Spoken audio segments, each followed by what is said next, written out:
Alhamdulillahirrabbilalamin. Bismillahirrahmanirrahim.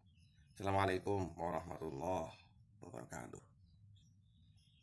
Kita bertemu kembali pada mata kuliah hukum pidana. Dan pembahasan kali ini kita sudah sampai membahas tentang pertanggungjawaban dalam hukum pidana. Nah, judul ini ingin fokus membahas kenapa pelaku pidana bisa bertanggung jawab atas perbuatannya. Nah, kenapa pelaku pidana bisa bertanggung jawab atas perbuatannya? Ya, secara normal setiap pelaku dapat dipertanggungjawabkan perbuatannya. Tapi ternyata ada kondisi-kondisi lain yang menyebabkan ia tidak mampu bertanggung jawab. Nah, kalau lihat secara peta aliran hukum pidana, kita menganut aliran dualistis, bahwasanya pelaku dapat dipidana karena pertama melakukan perbuatan pidana, kejahatan, delik, tindak pidana. Yang kedua, pelakunya dapat dipersalahkan. Di pertemuan ke-5 kalau nggak salah ya, kita sudah membahas tentang kesalahan mens rea. Ya, kalau mens rea ini lebih mengarah ke dolus culpa. Nah, ini varian dari mens rea secara luas, yakni dapat dipertanggungjawabkannya pelaku atas tindak pidananya. Itu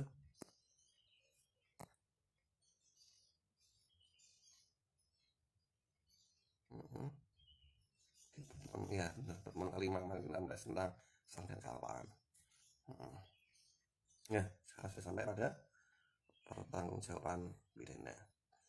Ya, kalian kemarin UTS ya, nilainya bagus tidak? Ya, alhamdulillah. Yuk, let's go next. Kita posisinya dalam sistem hukum pidana, pengertian, asas, klasifikasi pertanggungjawaban pidana. Nah, ini sekelas preview dari pembahasan materi kali ini. Kita lihat, ini mengingatkan ya, kemarin bagian di pertemuan yang kelima bahwa pelaku dapat dipidana, tidak dapat dipidana. Nah, aslinya pelaku pidana, orang yang melakukan kejahatan ya dipidana. Tapi ada faktor penyebab si pelakunya hapus pidananya, alias tidak dipidana. Salahnya gitu ya. Nah, kenapa ia terhalang pidananya, terhapus pidananya? Karena dua faktor ini, alasan pembenar dan alasan pemaaf. Si pelaku tidak dapat dipidana karena perbuatannya dianggap dibenarkan oleh hukum. Seperti apa? Pembelaan darurat. Orang yang dibunuh ya ketika membela diri, melakukan bela diri, ia bisa melukai si pelakunya. Kemudian menjalankan perintah undang-undang. Ya, seorang al-Quju punya kewenangan untuk mengeksekusi si terpidana. Nah, seorang terpidana misalnya dihukum mati, si al-Quju melakukan pembunuhan terhadap si terpidana, ya ia tidak dapat dipidana karena perintah undang-undang, juga perintah jabatan sama. Kemudian ada juga alasan pemaaf. Nah, di alasan pemaaf ada berbagai kondisi yang menyebabkan si pelakunya dapat dimaafkan perbuatannya. Artinya apa? Perbuatannya itu tidak dapat dibenarkan. Perbuatannya tetap salah, tetapi karena kondisi yang meliputi diri pelaku, maka si pelaku dapat dimaafkan. Nah, ini kondisi-kondisi mengapa pelaku dapat dimaafkan meskipun ia melakukan kejahatan misalnya. Yang pertama, tidak punya kemampuan bertanggung jawab. Ya, ini yang insya Allah pada pertemuan ini akan kita bahas. Nah, selanjutnya ada daya paksa overmark, nanti akan kita bahas di pertemuan berikutnya. Sama, nutosan, sama nut berekses, mengenai jabatan tidak sah. Ya, ini akan kita bahas di pertemuan berikutnya. Nah, hari ini kita fokus membahas masalah ketidakmampuan bertanggung jawab. Orang yang tidak mampu bertanggung jawab, tidak mampu ya, bukan mengalihkan tanggung jawab, melempar tanggung jawab, tapi ia tidak mampu bertanggung jawab. Seperti misalnya apa?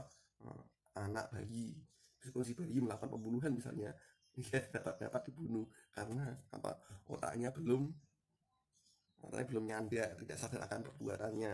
Kalau secara hukum Islam, anak bayi belum taklif, belum dapat dibebankan, belum dapat dibebani kewajiban hukum taklif kalau fakih itu ya. Nah, kemampuan bertanggung jawab ini ya untuk memudahkan kalau jangan belajar fakih, kemampuan bertanggung jawab itu seperti halnya taklif. Karena taklif apa? Balik mumayyiz beragama Islam misalnya gitu. Nah, kalau kemampuan bertanggung jawab si pelakunya ya balik mumayyiz secara kembangannya setelah fakih. Tapi akan kita lihat bagaimana perspektif hukum positif, hukum pidana melihat kemampuan bertanggung jawab. Ini ya, aliran monistis dualistis, kita memakainya dualistis, tidak hanya perkara pada perbuatannya saja, tapi juga pelakunya. Nah, pelakunya ini ada kemampuan tidak mampu bertanggung jawab. Nanti akan kita bahas. Ya, ini termasuk pertanggungjawaban pidana, termasuk bagian dari alasan pemaaf. Nah, perbuatannya tetap salah atau melawan hukum, tapi keadaan daripada si pelaku tidak mampu bertanggung jawab, maka ia dapat dibebaskan dari pemidanaan. Berarti ketika orang mampu bertanggung jawab, ini pelaku bisa dipertanggungjawabkan atas perbuatannya kalau memenuhi syarat kemampuan bertanggung jawab. Jika tidak dapat bertanggung jawab, ya sudah, ia tidak dapat dipidana. Misalnya ini, silahkan Anda baca. Yuk, next. Ada berbagai pengertian tentang kemampuan bertanggung jawab menurut Simon, Van Hemel, Mulyanto, Memory van Lechting, dan rumusan kemampuan bertanggung jawab di KUH Perdata. Mari kita lihat. Ini secara sekilas saja ya. Ini menurut Simon dan Sivis yang membenarkan tentang penerapan pemidanaan dari sudut umum maupun dari sudut orangnya. Jika jiwanya sehat, maka indikasi kemampuan bertanggung jawabnya apa? Sadar perbuatan atau pengetahuan bahwasanya perbuatannya jahat atau tidak, ia tahu perbuatannya. Ia bisa melakukan tindak pidana atau bukan. Ini terkait dengan sadar perbuatan. Sadar perbuatan ini fokusnya di pengetahuannya akan perbuatannya. Si pelakunya sudah mumayyiz lah, oke, sudah tahu mana yang benar mana yang salah. Kemudian si pelakunya juga bebas berkehendak, alias ketika melakukan perbuatan bukan karena paksaan. Ia mampu mengendalikan dirinya dan bisa memilih antara berbuat jahat atau tidak menahan diri dari berbuat jahat.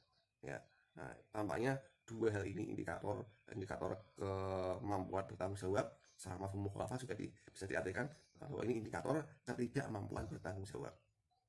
Kalau tidak sadar perbuatan berarti tidak mampu bertanggung jawab. Kalau ia terpaksa berarti ia tidak bebas bertindak dan ia tidak dapat dipertanggungjawabkan perbuatannya. Itu ya, bisa dipahami ya. Nah, ini indikator-indikator yang sama tampaknya juga dikemukakan oleh para ahli lainnya seperti Van Hemel, yang artinya sadar perbuatan, seperti mengerti, tahu bahwa perbuatannya tidak diperbolehkan atau jahat, kemudian si pelakunya bebas berkehendak. Nah, itu Simon. Terus MVT, Memory van Lechting. MVT itu apa? Penjelasan dari KUH Perdata, KUH pidana, KUHP. Nah, ketidakmampuan apabila ya sama, bebas berkehendak, tidak terpaksa, kemudian ia tidak sadar perbuatan. Dia pengetahuan dan kesadarannya ia melakukan kejahatan atau enggak sih, dia sudah mumayyiz. Mulyatno sama sadar perbuatan dan bebas kehendak. Ini sama. KUHP misalnya ada di pasal 44 KUHP. Dan siapa melakukan perbuatan yang tidak dapat dipertanggungjawabkan, katanya karena jiwanya cacat dan tumbuhnya atau terganggu akal penyakit, tidak dapat dipidana. Ya, nah ini rumusan dalam KUH Perdata yang fokus ke arah cacat jiwa, di mana pelakunya ada kondisi kejiwaan yang tidak normal sehingga dimungkinkan ia dapat bebas dari pemidanaan. Ya, di KUHP hanya menentukan tentang kecacatan jiwanya, bukan tidak termasuk tidak berarti tidak menghukumi tentang anak kecil. Misalnya salah luas, ketidakmampuan bertanggung jawab tidak hanya ngomong tentang cacat jiwa, tapi juga si pelaku ini sudah mumayyiz atau belum. Nah itu. Next, asasnya ini presumption of innocence. Presumption of innocence apa? Praduga tidak bersalah. Kemudian Kinstraf zonder schuld. Nah ini bahasa Belanda. Nah, orang dapat dipidana karena melakukan kesalahan. Nah, berarti pelakunya dapat dipersalahkan. Pelakunya sine culpa. Sama ini bahasa larinya. Kinstraf zonder schuld sama melakukan sine culpa sama artinya ya. Nah, terjemahan bahasa Latin, sebenarnya bahasa Belanda. Implementasinya di regulasinya di Undang-Undang tentang Kekuasaan Kehakiman tahun 2004 tidak seorang pun dapat dijatuhi pidana kecuali pengadilan karena alat pembuktian yang sah menurut undang-undang mendapat keyakinan bahwa seseorang yang dianggap bertanggung jawab telah bersalah. Jadi ada unsur sampai bisa dipidana karena kemampuan bertanggung jawabnya dan ia dapat dipersalahkan atas perbuatannya. Klasifikasinya apa? Klasifikasi itu pengelompokan macam pertanggungjawaban. Nah, ada dua bentuk pertanggungjawaban pidana. Klasifikasinya dari sisi bentuk ya. Ada pembagian bentuk. Nah, dari sisi subjek hukumnya, dari subjek hukumnya, subjek hukum itu berarti apa? Pelaku tindak pidananya. Pelaku tindak pidana yang pertama adalah orang atau individu, si pelakunya itu orang manusia. Kemudian yang kedua badan hukum. Ya, badan hukum. Badan hukum itu subjek hukum buatan, subjek hukum hibrida. Nah, siapa yang termasuk badan hukum? Sudah pernah kita bahas ya ceritanya. Subjek hukum diantaranya adalah paguyuban, koperasi, PT, CV, itu ya. Korporasi di antaranya paling biar kita tidak gagal paham, sebutlah korporasi. Nah, korporasi ini termasuk subjek hukum meskipun ia bukan orang, karena korporasi itu perusahaan. Nah, perusahaan juga dapat dipidana, intinya itu. Jadi yang bisa dipidana apa sih? Pelaku orang sama perusahaan. Perusahaan juga bisa dihukum. Hukumannya bagaimana? Nanti akan kita bahas. Kemudian dari sisi siapa yang memikul tanggung jawab, apakah pertanggungjawabannya langsung pada diri pelaku atau karena si pelakunya tidak mampu bertanggung jawab, bisa saja pertanggungjawabannya dilimpahkan pada orang lain. Seperti ibu bertanggung jawab atas keselamatan anaknya dan tentang anak-anaknya. Seorang penggembala bertanggung jawab atas hewan gembalanya. Kalau hewannya mau merusak sawah orang lain, maka si penggembala ini yang akan bertanggung jawab. Kan tidak bisa disalahkan langsung pada hewannya. Kamu itu kebuat di orang-orang misalnya. Kamu rusak tanaman saya, tak boleh kan nggak bisa. Tetap harus yang bertanggung jawab adalah penggembalanya yang tidak hati-hati dalam menggembala hewan ternaknya. Makanya nanti ada bentuk-bentuk pertanggungjawaban seperti pertanggungjawaban based on fault, siapa bersalah ini yang bertanggung jawab berdasarkan kesalahan pelakunya.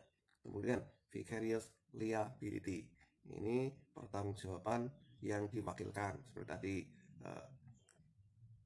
penggembala ternak sama atasan yang membawahi bawahannya. Si atasan ini yang bertanggung jawab atas perbuatan anak buahnya. Kemudian strict liability, kemampuan pertanggungjawaban secara langsung pada diri pelaku. Siapa yang berbuat maka ia bertanggung jawab. Kemudian ada corporate liability, pertanggungjawaban korporasi, di mana yang bertanggung jawab atas perbuatan ini adalah korporasi atau perusahaan. Ini petanya. Pelaku perbuatan bisa individu atau badan hukum. Kalau individu bisa strict liability atau vicarious liability, perwalian atau pengampuan.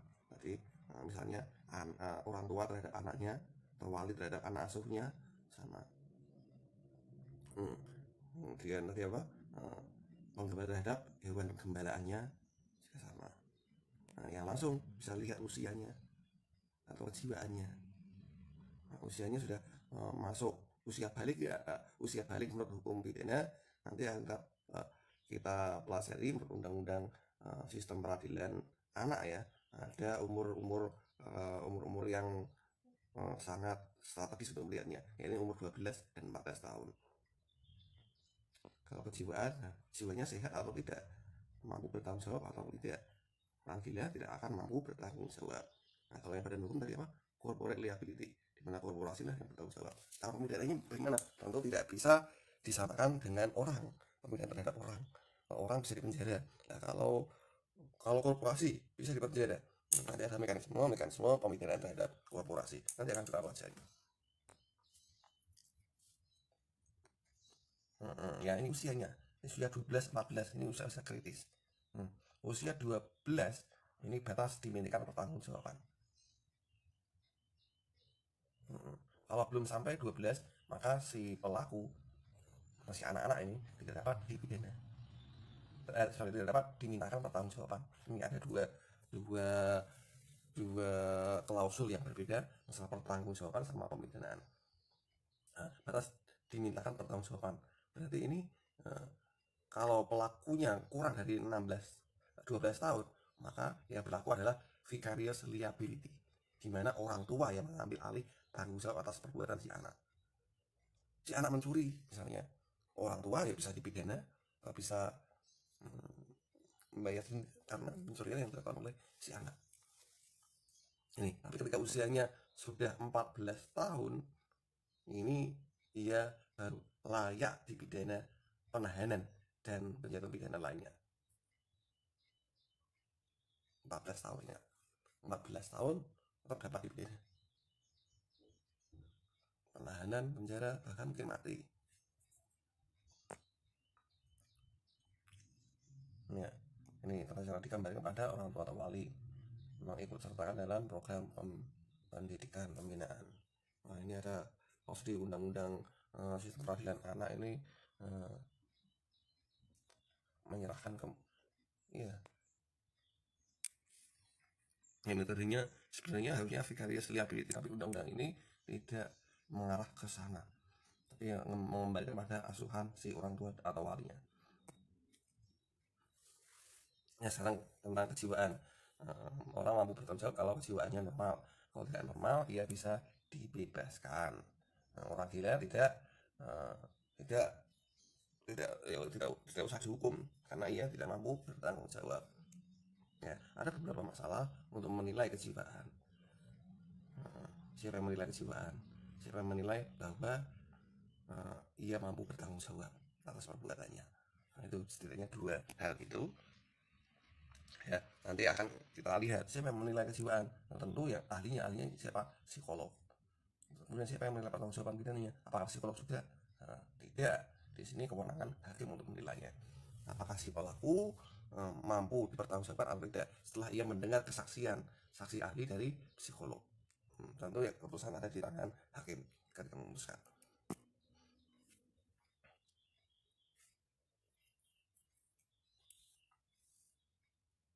Ya, ini psikiater, psikolog, sama ya secara deskriptif psikiater yang memberikan kesaksian menurut keahliannya untuk menilai tentang keadaan diri si pelaku. Tapi ketika masalah pertanggungjawaban pidana, siapa yang menilai? Yang menilai adalah hakim, bukan psikiater.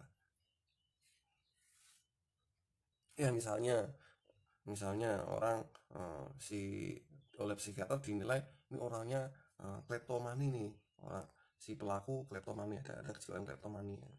Coba kita lihat ada nggak ya kleptomani, suka nyolong mutil.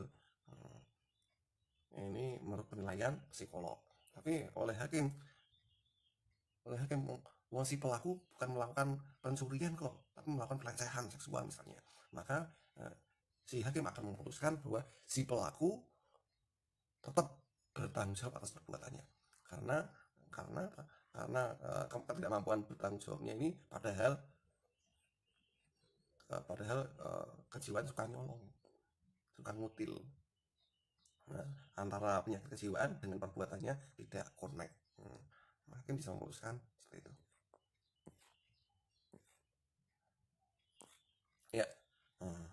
Metode menentukan ketidakmampuan bertanggung jawab secara kejiwaan, ya, biologis, psikologis, atau aplikasi keduanya.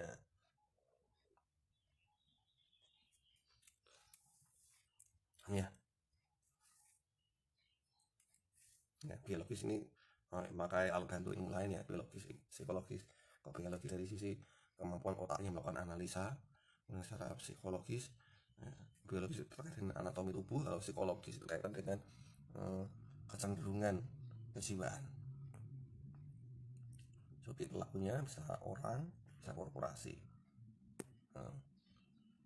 Kalau orang bagaimana? Ketidakmampuan, ada ketidakmampuan bertanggung jawab sebagian, tidak gila secara menyeluruh, tapi ada kondisi kejiwaan yang tidak normal. Nah, ini bisa menghapus pidana kalau si pelaku melakukan perbuatan-perbuatan seperti yang terlihat dalam slide. Nah, itu aja. Terima kasih. Assalamualaikum warahmatullahi wabarakatuh.